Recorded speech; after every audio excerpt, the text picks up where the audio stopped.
আসসালামু আলাইকুম সবাইকে। অনেক দিন পর হুট করে রাতের বেলা পুডিং খেতে মন চাচ্ছিল। তো এই রাতের বেলা কে আমাকে পুডিং এনে দিবে? তাই ভাবলাম যে একটা পুডিং নিজেই বানিয়ে ফেলি।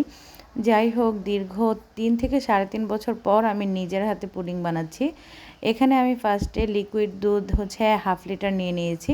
আর দুধটাকে যেহেতু ঘন করতে একটু বেশি সময় লাগে, তাই আমি এখানে কতগুলো মিল্ক পাউডার অ্যাড করে দিলাম, যাতে দুধটা একটু তাড়াতাড়ি ঘন হয়ে যায়। এই তো মিল্ক পাউডারগুলো দেওয়ার পর এখন হচ্ছে আমি এটাকে ভালো করে মিক্স করে নিচ্ছি।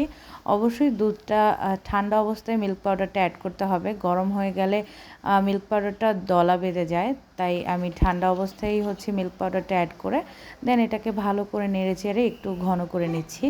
এই পর্যায়ে আমি দুধের মধ্যে চিনি অ্যাড করব। এখানে মিষ্টিটা যে যার টেস্টের উপর ডিপেন্ড করে অ্যাড করবে। আমি যেহেতু মিষ্টি একটু বেশি খাই, তাই আমি একটু বেশি করে অ্যাড করেছি। এবার দুধটাকে ভালো করে নেড়েচেড়ে একটু ঘন করে এটাকে ঠান্ডা করে নিতে হবে। এপাশে হচ্ছে আমি একটা ব্লেন্ডারের জারের মধ্যে 3টা ডিম নিয়ে নিলাম। এবার ডিমের সাথে আমি ঠান্ডা করে রাখা দুধটাকে অ্যাড করে দিলাম। আর এর সাথে দিয়ে দিলাম হচ্ছে আমার বাসায় অল্প ব্রেড ছিল, তো আমি সেগুলোকে এটার সাথে অ্যাড করে দিলাম। এবার ব্লেন্ডারের জারের ক্যাপটা লাগিয়ে আমি এগুলোকে ভালো করে বিট করে নেব 2 থেকে 3 মিনিট, যতক্ষণ না পর্যন্ত এগুলো ভালো করে একদম মিক্স হয়ে যাচ্ছে। বিট করার এই পর্যায়ে আমার মনে হলো যে এই দুধের লিকুইডটা একটু বেশি পাতলা, যার কারণে আমি আরেকটা ডিম অ্যাড করলাম। আর এখন অ্যাড করে দিব হচ্ছে ভ্যানিলা এসেন্স। ভ্যানিলা এসেন্সটা দিলে হচ্ছে ডিমের যেই গন্ধটা সেটা আর থাকে না। তো এখানে হচ্ছে আমি পরিমাণ মতো ভ্যানিলা এসেন্স দিয়ে আবার এটাকে বিট করে নিলাম।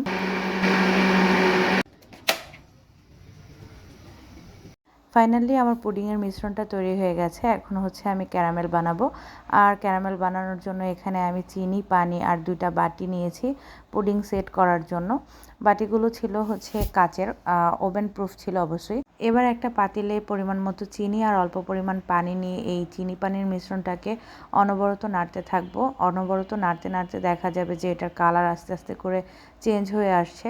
অবশ্যই চুলার হিটটাকে লো হিটে রাখতে হবে, কারণ হাই হিটে দিলে এটা খুব তাড়াতাড়ি পুড়ে যাবে আর খেতে অনেক বেশি তিতা লাগবে। তো এই তো আমার ক্যারামেল তৈরি হয়ে গেছে। এই পর্যায়ে হচ্ছে আমি যেই বাটিগুলোতে সেট করব সেই বাটিগুলোতে এই ক্যারামেলটা ঢেলে নিব। আর এই তো দেখছেন আমি 2টা বাটিতেই ক্যারামেল ঢেলে নিলাম।